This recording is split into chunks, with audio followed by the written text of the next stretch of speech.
Hi everyone, this is Osiris here, one half of Team Leaky. Just a quick reminder to let you know that the MBL Season 2 shirts are still available. The link will be in the description below. You can grab yourselves a shirt to look as swag as ever and also support the MBL because all proceeds go towards supporting players, prizing and just making the MBL what it is always destined to be. What's up guys, this is Power Rankings Week 7 and today I'm not joined by Wits, I'm joined by Kabutera. Hello. And for this week it'll be a little bit different as Kabu will not be using Wits' rankings, he has his own for this week. So let's get straight into it at number 12. At number 12 we both agree on Team Mythical. Team Mythical, they play good, they play bad, they get swept, they play a good match. They aren't the most consistent team. So I don't think they can get above 12 at this point in time. I pretty much agree. It just seems like they just miss out on some key move. They don't think of like some important move that the opponent might have, or some strategy the opponent's going for before it's too late and the plan is already in motion. Yeah. And they switched Rabombi around a lot this week, which I didn't fully understand. I would have thought it could have done something instead of just switching in and then making something else take damage. But other than that, there wasn't much that could be done about that 6-0 after it started. But that's about it. Next up, we have Team Juice. Team Juice, while they've had a very good showing in past seasons, this season, it just seems like something's missing. Just some part of their play that made them such a dominant force in the past has just kind of left them. They're just making mistakes like bringing the wrong set for a week, putting the wrong item on a Pokemon, making the wrong play in one specific turn, stuff like that just keeps hindering them from reaching their full potential, which is why we both decided that Team Juice should be down at number 11. Yeah. And I know that they're good players, as we saw in Season 1, but as you said, there is something off, and they can't keep it up if they want to get higher in the rank. It just needs to change, unfortunately for them. But next up, it does lead us to Blue Hunnets. And Blue Hunnets are the underdogs I'm enjoying watching. They're showing that they have good knowledge of Pokemon. They're showing they're capable of winning. They're showing they're capable of losing, unfortunately, but they are capable of coming and learning from those losses, which they did this week. I think their prep was on point. I think they played fantastically, but I wanted to move them up, but due to other plays of other teams, I couldn't get them above 10. They will be going up if they keep performing well. Blue Hunnets is, without a doubt, one of the most interesting teams to watch, with all of their energy and just their attitude towards the game. And it's good to see that it's finally starting to pay off. They've been getting some wins against some very difficult opponents. And like Tailwind said, I would absolutely love to put them higher. But due to the performance of the teams above them, there's just not enough room yet to move them up while moving somebody else down. But in the future, if they keep this momentum going, they could start rising ranks very rapidly. With that, we go to the people stopping them, which is number 9, Team Leaky. Now, Leaky played well. They didn't cop out a win, but they did play well. They did play against the number 1 ranked team last week. Their prep is good, their play is good. They just have a few crucial points where they either can't get their momentum back or just can't pull out the win from where they are in the game. And it happens a lot, but they're a little bit more consistent than other teams. Like, they get good wins and they get bad losses, but they also get close losses and close wins as well. So it's kind of back and forth with them. So I'm very interested to see how they're going to play out for the rest of the season. But for now, number 9 seems to be where both me and Kabu have them at. Yeah, they are... I feel like using the phrase average is a bit insulting. I feel like it's the best way to just describe them, because as you said, they've had the dominant wins, the crushing losses, and then both wins and losses they barely got through. So that lack of consistency with that does make it so they can't be in a higher position. However, the fact that they have still managed to pull off a lot more of these big wins than people ranked lower down means that they also can't drop any lower than where they're at right now. Next up, we have number 8. Another agreement, so this entire list at the moment we've agreed on. And we have team subs. I was not actually expecting to be ranking subs higher this week until I saw their match. And what I saw was the team subs that I wanted to see. They were on point, making good plays. They were, discussing it amongst each other instead of one team member saying something and the other team member just not questioning it and going along with it. There was a lot of back and forth that did lead to a couple little spats here and there, but the end result was just a powerful showcasing of what team subs can really do. And so because of that, I had to move them up at least one ranking, and this is the same situation as Blue Hunnets. I'd want to put them higher, but given the performance of other teams, I really can't do that because none of the other teams deserves to be dropped below or dropped down to the 8th rank spot. So once subs starts pulling off more of these kinds of victories, showcasing their power, then yes, they'll definitely rise. And of course, by cause and effect, other teams will have to fall. But for this week, I think the 8th spot in the power rankings is still a very good thing for them. I'd also like to point out that over the past weeks, me and Wits have been saying you need to bring that Typhlosion.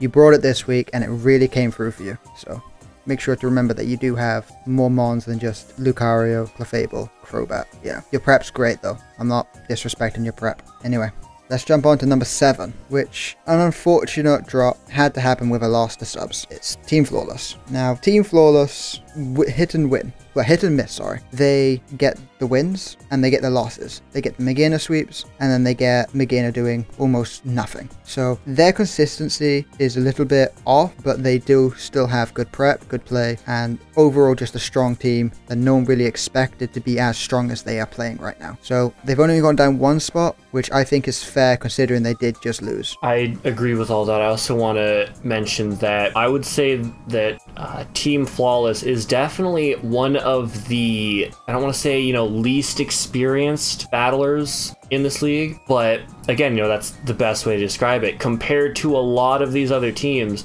they have very little battle experience or experience in competitive Pokemon in general, and yet in spite of that, they've still managed to beat teams that know a lot about Pokemon and competitive battling. They are higher than 2 teams with players that know a lot about Pokemon, a lot about the competitive battling scene. So I think that right now they just need more experience. There's still a little bit of coal on their diamond, and it's going to need a lot more polish before they can truly become flawless.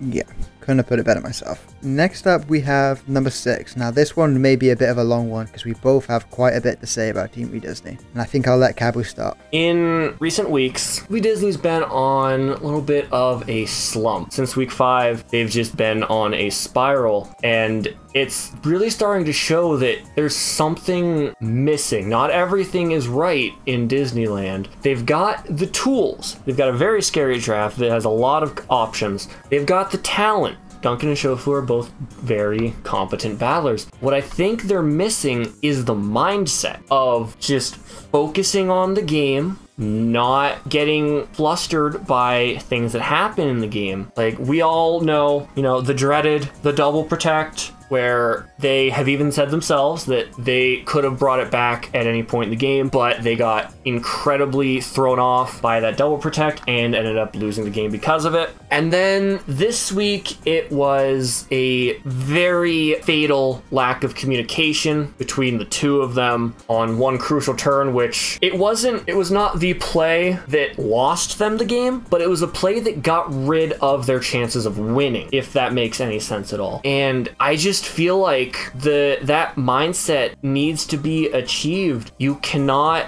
get so tilted by instances of luck that are not in your favor, like a double protect or a high roll. Pokemon is, in its purest essence, I would say, it's a game of odds, because hardly anything is static in this game. A lot of it is random. Damage rolls are random. All of these things are random. So when your best plans are then laid to waste by this this randomness, you just need to take it on the chin. You just have to think, okay, we're not in a good spot. We need to bring it back. How do we do that? Once they begin to transition into that mindset, they will probably climb their way back up to the top and be the wee Disney that everybody signed up to see. That juggernaut of power and skill. But until they can get their head back in the game, they're gonna be stuck down here in 6 or even worse depending on following weeks. Yeah, my take on this is you all thought that I was defending them to their life's end, but I had them at 1 after the not schooled loss still, because the double protect tilted them, caused them to lose out on their win con because they got tilted, which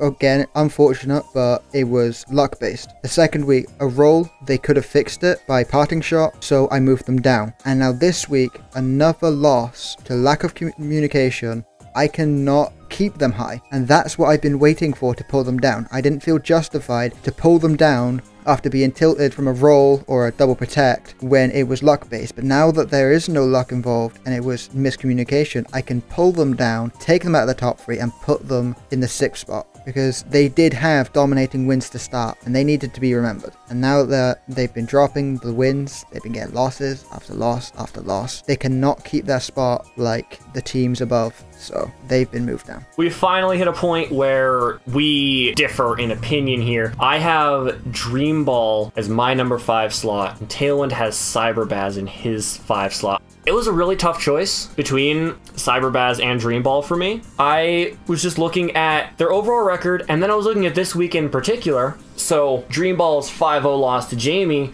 really weighed heavily on that. They didn't play bad enough to the point where I would need to drop them to maybe the 6th spot over Wee Disney. Not to say they played bad, but just to say that, you know, maybe not 5 spot worthy. But that, again, that 5-0 loss really just... 5-0 loss is basically the reason that they're down here. I feel that Cyberbaz and Dream Ball are essentially equal, at least in this point, in terms of play and record and just strategy. But this week weighs a bit more on me than past weeks, so that's why I have them at the 5 spot. I have them above Cyberbaz because they had the big 5-0 win streak, 3 in a row, and they had good wins after it, but then they didn't get to play a match, which made me keep them in 1 spot, and then they got a 5-0 loss. So I couldn't keep them in their number 3 slot after missing a match and losing 5-0. But the same goes for Cyberbaz. Cyberbaz missed a match. So Cyberbaz being lower before, I felt that Dream Ball deserved to keep their higher spot than Cyberbaz just for now, and if Cyberbaz prove themselves better in the coming weeks, or they actually do their battle and Cyberbaz wins, then Dream Ball will drop. However, for me, Dream Ball have earned their position in number 4, and Cyberbaz have earned to move up 2 spaces to get to number 5. That's my reasoning. 4th slot, I have Cyberbaz. He has Dream Ball. We've already covered why our respective teams in the 4th slot. Comfortable spot. It's not like they're miles away. They're quite close, and all it could take is 1 match. Which leads us to number 3. Not Schooled are now in my top 3. They were low and you all didn't like it and you complained, but now they're there. The reason for this is because they got what I was looking for. I've been wanting them to get their wins without the use of luck. Against Cyberbaz, they did it, and I moved them up heavily in my power rankings on that week. And then they got demolished. I think it was by Jamie or after that. It was when they got demolished. But they definitely got demolished, and they got demolished twice by 2 people. So I couldn't keep them up into the 3 slot. But now this week, they got the first 6-0 of MBL Season 2. And that is crazy, and especially with Comfy, the support mon that is known for just sitting there and healing their teammates. They decided to go with an offensive car mindset, and they swept Mythical. They just shut down Mythical. They knew what they had to do. They knew to snarl to make all special attacks even weaker against Comfy, and Carmine twice and just draining kiss, draining kiss, draining kiss. And then when they felt their 6-0 wavering a bit with the low health Arcanine, they decided to give the kill to Arcanine with Snarl and heal it back up to full, just so no attack from Rabombi, like a hidden power ground, could catch them off guard and nab a kill and make it a 5-0. I think that was perfect prep. Being able to just notice that your mon is weakened, and instead of getting greedy with the kills, heal it and give the kill to Arcanine, just so you can keep your 6-0. And that's the play I've been waiting for. That's why they've jumped up to 3, and I'm so happy it was a Comfey sweep. That's all there is to say. It's a good week to be a Not Scald fan. I will say that much. Getting, as he said, the first 6-0 sweep of the season, and not only getting the first 6-0 sweep of the season, but doing it with such a support-focused mon. As he said, Comfey just sits there, it heals its partner, you know, it could do a little bit of damage from the opponent by the Draining Kiss or something like Leech Seed, but you don't see it setting up and just putting in so much work as it did. And, you know, all personal bias on Comfey aside, it was incredible to see them with all of this prep and strategy in one battle that really shows off why Not Scald is such a threatening team to go against in this league. And I'm so glad that I was able to put them at the number 3 spot for this week. As am I. I'm glad to have finally put them up. They get their free spot because of play and prep.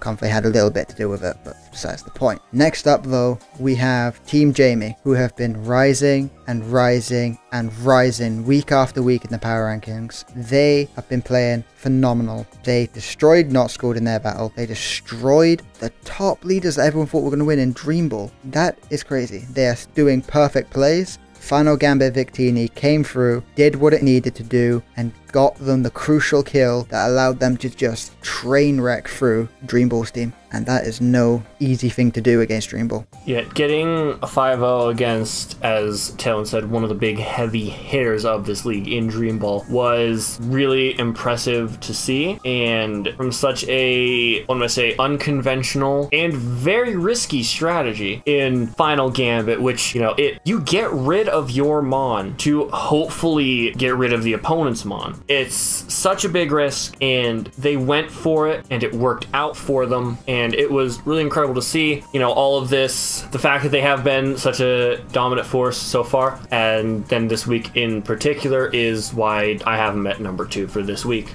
They've done it again. They beat Dream Ball again, like they did in Season 1. And they showed that they are no slackers. But let's jump on to the final kings of this week, Drinking Birds. I have so little to say about such a great team because they are just doing so well that it's leaving me speechless. They started out a bit iffy, but they've just been playing better and better and better and better and better, and now they've nabbed their number 1 spot, and it's just fantastic to see. Yeah, I think that Drinking Birds has been doing very well. However, I will say that in this week in particular, I saw a couple little cracks in the armor that I'm really hoping can get patched up as they move on. In particular, I believe there was an incident with not knowing about speed tiers, I believe was one issue, and the other issue was just prep that could have been a complete disaster, which was forgetting the Bug Z move on one of their Pokemon, which is something that they had planned for. If they weren't so dominant, those definitely would have dropped them lower, but because they've been able to make up for those little tiny mistakes here and there with such good play, then I don't think they deserve any less than the number 1 spot. I agree. Those cracks do need to be covered up.